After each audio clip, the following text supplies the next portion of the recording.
नमस्कार दोस्तों, good evening. आप सभी का बहुत बहुत स्वागत है आपके अपने favourite YouTube channel Pandey ji technical में। और दोस्तों, मैं हूं आपके साथ आपका अपना दोस्त सौरभ ओझा। देखिए दोस्तों, अगर आप एक यूपी पॉलिटेक्निक के स्टूडेंट हैं और फर्स्ट सेमेस्टर में हैं तो आपके लिए एक वीडियो काफ़ी महत्वपूर्ण होने वाला है। क्योंकि इस वीडियो में आज हम बात करने वाले हैं यूपी पॉलिटेक्निक के अप्लाइड फिजिक्स के बहुत ही इंपॉर्टेंट चैप्टर जिसका नाम होता है फ्लूइड मैकेनिक्स। तो आज इसी चैप्टर के अबाउट हम पूरी बात करने वाले हैं और आपको बताने वाले हैं कि इस चैप्टर में कैसे प्रश्न आते हैं और जो प्रश्न आए हैं वो कब कब इम्पोर्टेंट प्रश्न, ऐसे कौन से प्रश्न हैं जो बार बार रिपीट हुए हैं। तो आइए स्टार्ट करते हैं वीडियो। उसके पहले आपसे एक छोटी सी रिक्वेस्ट है कि फटाफट चैनल को आप सब्सक्राइब कर लीजिए, अपने दोस्तों में भी शेयर कर दीजिए और हमें कमेंट्स ज़रूर लिखिए। तो एक बार सारे बच्चे कनेक्ट हो जाते हैं, रात के 9 बज रहे हैं, इसलिए सभी बच्चे एक बार गुड इवनिंग का कमेंट करते हैं, उसके बाद हम वीडियो स्टार्ट करते हैं। ठीक है, तो एक बात ये स्टार्ट क्लियर हो जाती है कि ये जो आपका चैप्टर नंबर 6 है फ्लूइड मैकेनिक्स, इस चैप्टर से आपका 5 नंबर का क्वेश्चन बनता है और वो क्वेश्चन बहुत ही आसान होता है आपका। इसमें इसी चैप्टर में आता है बर्नौली की थ्योरम। तो बर्नौली की थ्योरम काफ़ी इंपॉर्टेंट है और उसके पहले बर्नौली की थ्योरम आपको 3 नंबर में आएगी। उसके पहले जो 2 नंबर्स के और क्वेश्चंस बनते हैं वो किस टाइप के होते हैं ये बात कर लेते हैं। ठीक है, तो अगर आपने इसके पहले के वीडियोस नहीं देखा तो चैनल के वीडियो में चले जाइए या फिर नीचे डिस्क्रिप्शन में चले जाइए, आपको लिंक मिल जाएगी, आप देख सकते हैं। सबसे पहले दोस्तों बात करते हैं आणविक बल जो होता है ये कितने प्रकार का होता है। सबसे पहले तो आणविक बल क्या होता है, किसी भी मान लीजिए किसी पदार्थ के अंदर अणुओं के मध्य जो बल लगता है उसी बल को हम आणविक बल कहते हैं, या विभिन्न प्रकार के पदार्थों के अणुओं के मध्य लगने वाले बल को ही हम आणविक बल कह सकते हैं। ठीक है, क्लियर हो रहा होगा। जैसे मान लीजिए ये कोई एक मटेरियल है और दूसरा मटेरियल ये है, तो इन दोनों को जब हम टच कराएंगे मान लीजिए, तब इनके बीच में जो फोर्स लगेगा उसी फोर्स को कहा जाता है मॉलिक्यूलर फोर्स या आणविक बल। किन्हीं दो पदार्थों के बीच लगने वाले बल को ही आणविक बल कहा जाता है। और आणविक बल जो होते हैं आपके वो 2 प्रकार के होते हैं, एक होता है आसंजक बल और दूसरा होता है आपका ससंजक बल। काफ़ी इंपॉर्टेंट है, इस पर रिलेटेड आपको 1 नंबर का क्वेश्चन ऑब्जेक्टिव में मिल सकता है। तो देख लेते हैं हम, ये क्वेश्चन आपका 2009 में आया हुआ है कि आणविक बल कितने प्रकार के होते हैं, उनके दोनों प्रकारों को परिभाषित करिए। और ये क्वेश्चन 3 नंबर में आया हुआ था 2009 में। तो सबसे पहले बात कर लेते हैं आसंजक बल की। तो देखिए साहब, असंजक बल जो होता है, सबसे पहले तो हमको ये पता है कि जो आणविक बल होता है वो दो प्रकार के पदार्थों के अणुओं के मध्य कार्य करता है। एक चीज़ यहाँ से आप ये क्लियर कर लीजिए। और दूसरी चीज़ ये हम देख लेते हैं कि जो आसंजक बल होता है वो एक प्रकार का आणविक बल होता है, मतलब आणविक बल का प्रकार है आसंजक बल। मतलब एक चीज़ यह और क्लियर हो गई कि जो आसंजक बल होगा ये किन्हीं 2 पदार्थों के मध्य अणुओं के बीच लगेगा।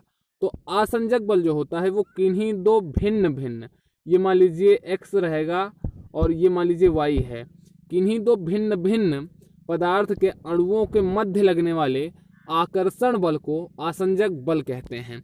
फिर से क्लियर कर लेते हैं, किन्हीं 2 भिन्न प्रकार के पदार्थों के अणुओं के मध्य लगने वाले आकर्षण बल को आसंजक बल कहते हैं। इससे आपका क्वेश्चन ऐसे बनेगा कि आसंजक बल किस प्रकार का बल होता है, आकर्षण बल, प्रतिकर्षण बल, और आपको 2 ऑप्शन से दे दिए जाएंगे। तो हमेशा ये ध्यान रखें जो आसंजक बल होगा ये आकर्षण का बल होता है। अब कैसे, जैसे हम मान लेते हैं कि आपने एक जल ले लिया है, ठीक है, जल है आपका और कांच है। जल कांच की सतह को गीला करता है, इसका कारण यह है कि जल के अणु तथा कांच के अणुओं के मध्य लगने वाला आकर्षण बल, आसंजक बल का मान दोनों का जो होगा ससंजक बल से अधिक होता है, इसलिए ये दोनों एक दूसरे को भिगो देते हैं। अभी ये थोड़ा सा कम क्लियर हुआ होगा, ये क्लियर हो जाएगा जब हम ससंजक बल देख लेंगे। तो देखिए ससंजक बल जो होता है कोहेजन फोर्स, ये आसंजक बल तो आपका 2 विभिन्न प्रकार के परमाणुओं के मध्य आकर्षण के बल के कारण लगता है, मगर जो आपका ससंजक बल होता है ये ससंजक बल 2 समान प्रकार के पदार्थ के अणुओं के मध्य लगता है। 2 समान पदार्थों के अणुओं के मध्य लगने वाले आकर्षण बल को सासंजक बल कहते हैं। अब ये कैसे होगा, फिर से हम मान लेते हैं कि हमने इस बार क्या लिया है, पारा लिया है और कांच लिया है। हम पारे को, अगर पारा आपका हमने भर दिया और फिर इसमें कांच अगर हम डुबोते हैं तो पारा थोड़ा सा भी कांच को भिगोता नहीं है, इसका क्या मतलब है, ये आपका पारा हो गया और ये आपका कांच हो गया, ठीक है, ग्लास जी, और ये आपका हो गया पारा Hg, ठीक है। अब यहाँ से आप एक चीज़ ये ध्यान दीजिए कि अब यहीं से आपका क्लियर हो जाएगा ससंजक बल और आसंजक बल। अगर पारे के अणुओं के मध्य जो ससंजक बल होगा अपने अणुओं को बनाए रखने की क्षमता होगी, अगर ये पारे और ग्लास के बीच जो आसंजक बल लगेगा इससे अधिक होगा तो पारा कभी भी कांच को नहीं भिगोएगा, और अगर पारे का ससंजक बल इसके आसंजक बल से कम होगा तब भिगो देगा। सीधी सीधी बात इतना समझ लीजिए, अगर ससंजक बल जो होता है वो एक ही प्रकार के पदार्थ के अणुओं के मध्य लगता है, और जो आसंजक बल होता है वो किसी एक दूसरे किन्हीं दो भिन्न भिन्न पदार्थों के अणुओं के मध्य लगता है, ठीक है। अब यहाँ पे आपको ये पूछा जा सकता है कि जल जो है वाटर वो ग्लास को, जल कांच को भिगो देता है जबकि पारा आपका कांच को नहीं भिगोता है, तो इसका क्या कारण है। तो इसका कारण ये है कि जल के अणुओं के मध्य जो ससंजक बल होता है, जल के अणुओं के मध्य जो ससंजक बल होता है वो कम होता है जल और कांच के बीच लगने वाले आसंजक बल से। जल और कांच के बीच जो आसंजक बल लगता है वो अधिक होता है जल के अणुओं के अपने ससंजक बल के कारण। इसी कारण जो जल होता है वो कांच को भिगो देता है, और पारे के अणुओं के मध्य जो ससंजक बल होता है वो अधिक होता है पारे और कांच के अणुओं के मध्य लगने वाले ससंजक बल के कारण। इसलिए पारे के अणु आपस में एक दूसरे से बंधे रहते हैं, अलग नहीं होते हैं और कांच को नहीं भिगोते हैं। तो इस तरह से आपका आसानी के साथ ये क्लियर हुआ। फिर उसके बाद अगला आपका पॉइंट जो आता है होता है पृष्ठ तनाव का। देखिए सरफेस टेंशन बहुत ही इंपॉर्टेंट पॉइंट आता है पूरे का पूरी फिजिक्स में, आप कह सकते हैं आपको सरफेस टेंशन का यूज मिलेगा, और फिजिक्स के आगे भी आपको सरफेस टेंशन देखने को मिलता है। सरफेस टेंशन किसे कहते हैं, इसका फार्मूला सबसे पहले आपको हम बता देते हैं, T=F/L। अब आप इसी फार्मूले को दिमाग में बैठाइए और लिखिए कि T क्या है आपका तनाव है, F क्या है आपका फोर्स है, L क्या है लंबाई है।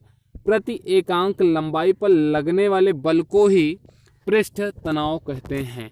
किसी स्थिर द्रव, मान लीजिए आपका कोई स्थिर द्रव है जो कि आपका किसी कांच या ग्लास में कहीं पे भरा है, तो किसी स्थिर द्रव की सतह पर खींची गई किसी काल्पनिक रेखा की प्रति एकांक लंबाई पर लगने वाले बल को पृष्ठ तनाव कहते हैं। मान लीजिए आपका कोई एक स्थिर द्रव है और इस पे हम एक काल्पनिक रेखा खींच देते हैं, ठीक है। खींची गई किसी स्थिर द्रव के पृष्ठ पर खींची गई काल्पनिक रेखा की प्रति एकांक लंबाई पर जो बल लगता है उसी बल को ही हम पृष्ठ तनाव कहते हैं। और इसका सूत्र होता है आपका T=F/L, जहाँ पर F आपका क्या होता है फोर्स होता है और L क्या होता है लंबाई आपकी होती है। तो फोर्स का मात्रक आपका न्यूटन और लंबाई का मात्रक आपका मीटर। तो मतलब आप यहीं से सीधे सीधे क्लियर हो गया कि जो तनाव होता है टेंशन T=F/L, इसका जो मात्रक होगा वो न्यूटन प्रति मीटर होगा, ठीक है। बात क्लियर यहीं से। अब आपका आसानी के साथ पृष्ठ तनाव भी हो जाएगा, ठीक है। यहाँ पर आपको नीचे दिया भी गया है कि पृष्ठ तनाव का न्यूटन मीटर SI मात्रक होता है। और बीमा आप निश्चित रूप से ध्यान रखिए, क्योंकि बीमा इंपॉर्टेंट होती है, किसी भी राशि की आपको बीमा पूछ सकती है। और बीमा हमने आपको बताया, जब हम फिजिक्स पढ़ाना स्टार्ट किए थे बीमा वाला चैप्टर हमने बताया था, तब भी हमने आपको बताया था कि बीमा आपको याद नहीं करनी है, बीमा आपको समझ लेना है। चलिए एक क्वेश्चन हम पूछ लेते हैं आपसे कि जो बेग होता है, बेग का बीमीय सूत्र लिखिए। चलिए फटाफट देखते हैं कितने हमारे ऐसे स्टूडेंट हैं, प्यारे प्यारे छात्र हैं जो कि बेग का बीमीय सूत्र एकदम बिल्कुल एग्जैक्ट सही लिख के नीचे कमेंट्स करते हैं। चलिए देखते हैं कौन भाई। बहुत सारे बच्चों के कमेंट्स आते रहते हैं, बहुत अच्छे अच्छे, जैसे हमने कल जो भी क्वेश्चन पूछे थे V=R⍵ का। बहुत सारे ऐसे बच्चे हैं जो रेगुलरिटी से वीडियोस देखते रहते हैं और जो भी हम क्वेश्चंस करते हैं वो क्वेश्चंस के आंसर भी देते रहते हैं, तब हमको भी मज़ा आता है और आपको भी मज़ा आता है। तो आज का हमारा जो क्वेश्चन है कि बेग का बीमीय सूत्र क्या होता है, चलिए फटाफट आप लोग देखते हैं कितने स्टूडेंट्स इसका करेक्ट आंसर देते हैं। अगर ये करेक्ट आंसर होगा तो फिर हम आगे और इसके एक बेहतरीन और क्वेश्चन छोड़ेंगे। फिर साहब बात आती है पृष्ठ ऊर्जा की या सरफेस एनर्जी की। तो मान लीजिए कोई आपका स्थिर द्रव है, इसके पृष्ठ के प्रति एकांक लंबाई पर आपका तनाव बल लग रहा है। अगर तनाव बल लगेगा तो इसमें कुछ एनर्जी भी होगी इसके सरफेस में। तो किसी स्थिर द्रव के सरफेस पर या पृष्ठ पर जो एनर्जी रहती है, जो ऊर्जा रहती है, उसी को पृष्ठीय ऊर्जा कहते हैं। और इसका सूत्र जो होता है, पृष्ठ तनाव का सूत्र हम जानते हैं कि कुल बल बटे कुल लंबाई हो जाता है। तो आप यहाँ से जब निकालेंगे T is equal to F/2L, total length आपकी 2L हो जाएगी, चूँकि एक लेंथ आपकी ऊपर वाली और एक लेंथ आपकी नीचे वाली, 2 लेयर बनती है, इसी कारण से 2L हो जाएगी। तो जो आपकी पृष्ठीय ऊर्जा होगी वो F बराबर T इंटू 2L हो जाती है। ठीक, बस इस पे आपको एक न्यूमेरिकल, बहुत ही आसान न्यूमेरिकल, 2 नंबर का न्यूमेरिकल आता है, बहुत कम रेयर केस में। ये बहुत ज़्यादा इंपॉर्टेंट पॉइंट ये नहीं है, इसीलिए बस इसका आप फार्मूला इतना ही देख लीजिए कि F is equal to T into 2L। ठीक, ये क्या होता है आपका, यहाँ पर पृष्ठ ऊर्जा होती है। अब इस पे बेस्ड एक हम न्यूमेरिकल देख लेते हैं दोस्तों, चूँकि न्यूमेरिकल्स महत्वपूर्ण है और न्यूमेरिकल्स आपको अगर आपने 12th करके आया है तो आपको ऐसे न्यूमेरिकल्स पता भी होंगे और आप करके भी आए हैं और आसानी के साथ कर भी लेंगे। इसमें है क्या, 10 सेंटीमीटर साइड वाला एक वर्गाकार फ्रेम साबुन के घोल में डाला जा रहा है। वर्गाकार फ्रेम है जिसकी साइड ए का मान आपको दे दिया गया है, या यल का मान आप मान सकते हैं, दे दिया गया है आपको 10 सेंटीमीटर। बाहर निकालने पर फ्रेम पर एक फिल्म बन जाती है। यदि घोल का पृष्ठ तनाव टी का मान आपको इसमें दे दिया गया है और एल का मान दे दिया गया है, तो फ्रेम पर लगने वाले बल को आपको ज्ञात करना है। आपको इसमें एफ का मान ज्ञात करना है, जबकि आपको टी का मान दे दिया गया है, साइड का एल का मान दे दिया गया है। तो यहाँ पर बहुत सारे बच्चे ये करते हैं कि सीधे सीधे सूत्र पता होता है, T is equal to F/L। T के प्लेस पर आपको जो दिया है उसको लिख देंगे, एल के प्लेस पर जो दिया है लिख देंगे, एफ का मान सीधा F बराबर T इंटू एल करके निकाल लेंगे। नहीं, ये गलत मेथड है। पहले तो ये हम समझेंगे कि उसकी टोटल लेंथ कितनी है। अब टोटल लेंथ के लिए हम करेंगे क्या, चूँकि जो फिल्म बनती है, किसी भी एक कोई भी फ्रेम है, फ्रेम पे जो फिल्म बनेगी या जो लेयर बनेगी वो एक लेयर इस तरफ बनती है और एक लेयर इस तरफ बनती है।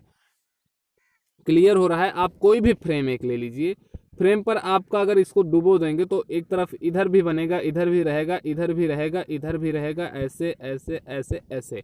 मतलब अगर आप देखेंगे तो उसके प्रति साइड पर, उसकी हर एक साइड पर, हर एक भुजा पर 2 फ्रेम बनती हैं, 2 फिल्म्स बनती हैं। इसलिए इसकी साइड से 4 है तो इस पर बनने वाले कुल फिल्म्स की संख्या हो जाएगी 8। और आपकी टोटल लंबाई क्या है, L, तो मतलब इसकी प्रभावी जो कुल लंबाई होगी वो आपकी हो जाएगी 8 इंटू L। ये कॉन्सेप्ट समझ में आया कि नहीं आया? चलिए फटाफट कमेंट कर दीजिए। अगर आ गया है तो वाई कमेंट करिए, अगर नहीं आया तो N कमेंट करिए। हम अपने अगले वीडियो में फिर से इसको विश्लेषित करेंगे। चलिए देखते हैं। उसके बाद अब हमें सूत्र रख देना है, T is equal to F/L, और यहाँ पर L हमारा क्या हो जाएगा, 8L। तब अब हम इसको सॉल्व कर लेंगे, हमको क्या मिल जाएगा, T is equal to F/8L। जब F की वैल्यू निकालेंगे तो T इंटू 8L। T की वैल्यू हमें ये पता है, L की वैल्यू अब यहाँ पर देखना है, ये सेंटीमीटर में है, और यहाँ पर जो T का पृष्ठ तनाव आपको दिया गया है ये मीटर में है। तो सबसे पहले आपको इसको मीटर में कन्वर्ट कर देना है, सेंटीमीटर में जो दिया गया है। तो सेंटीमीटर को मीटर में बदलने के लिए 100 से भाग दे देते हैं, तब आपका F का मान आ जाएगा 0.056 न्यूटन। आपका करेक्ट आंसर हो जाएगा और आपका 2 नंबर क्लियर हो जाएगा। ऐसे क्वेश्चन से रेयर केस में बनते हैं, ठीक है। लेकिन आपको न्यूमेरिकल्स आने चाहिए, चूंकि आ जाता है कभी कभी। फिर आपका इसी पर बेस्ड एक दूसरा न्यूमेरिकल है। इसमें कह रहा है कि 8 सेंटीमीटर त्रिज्या की एक प्लेट पानी में क्षैतिज डूबी हुई है। ध्यान दीजिए, कह रहा है कि 8 सेंटीमीटर त्रिज्या की एक प्लेट पानी में क्षैतिज डूबी हुई है, मतलब इस प्रकार से आपका वो डूब रही है। प्लेट को पानी की सतह से बाहर निकालने पर, प्लेट डूबी हुई है, इसको बाहर जब आप निकालेंगे तो आवश्यक बल की आपको गणना करना है, जबकि उसका पृष्ठ तनाव आपको दे दिया गया है 72 × 10⁻³ न्यूटन प्रति मीटर। आपको जस्ट सेम टू सेम इसमें भी F का मान ही निकालना है। तो सबसे पहले आपको कुल प्रभावी लंबाई निकालनी है। तो जो होता है आपका, कोई भी आपकी त्रिज्या होती है, त्रिज्या का जो ये होता है आपका किसी भी त्रिज्या कह रहे हैं, किसी भी वृत्त के जो परिधि होती है आपका 2πr। तो भाई इसके चारों तरफ कुल लंबाई जो हो जाएगी, इसकी प्रभावी लंबाई 2πr हो जाएगी। हमको 2 की वैल्यू पता है, पाई की वैल्यू पता होती है, और r आपको दिया गया है 8 सेंटीमीटर। तो यहाँ से आप उसकी कुल प्रभावी लंबाई 2πr से निकाल सकते हैं। 2 × 22/7 इंटू आर, ये सेंटीमीटर में है, इसको हम मीटर में बदल देंगे तो आपको कुल प्रभावी लंबाई मिल जाएगी 0.50 मीटर। अब आपको फोर्स निकालना है। फोर्स इज इक्वल टू पृष्ठ तनाव इंटू लंबाई होता है, हमने अभी जस्ट देखा था। F इज इक्वल टू आपका होता है T इंटू L, एल क्या है आपकी प्रभावी लंबाई, टी क्या है पृष्ठ तनाव। आपको टी की वैल्यू दी गई है यहाँ पर और एल की प्रभावी लंबाई हमने यहाँ से निकाल लिया है 0.50 मीटर। तो आपका जो फोर्स आ जाएगा वो आ जाएगा इतना, ठीक है, न्यूटन। चूंकि फोर्स का मात्रक न्यूटन होता है इसलिए हमेशा न्यूटन लगाया जाएगा।